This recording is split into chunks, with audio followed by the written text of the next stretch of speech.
How has Dennis made these fish look so nice and smooth? Perhaps because they are not the usual boring fish sticks, like most game fish.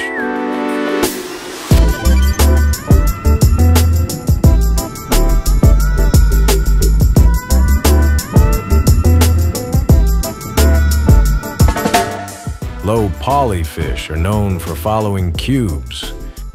They feed mainly on quaternions. Vectors are delicious too.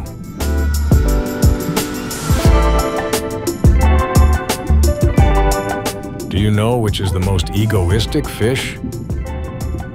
The shellfish. Dennis's fish can avoid stuff, bite stuff, and swim cool.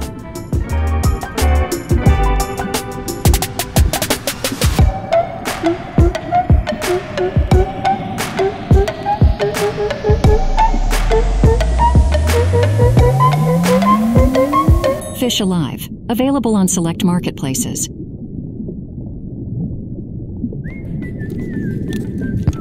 Want another dad joke? No, thank you.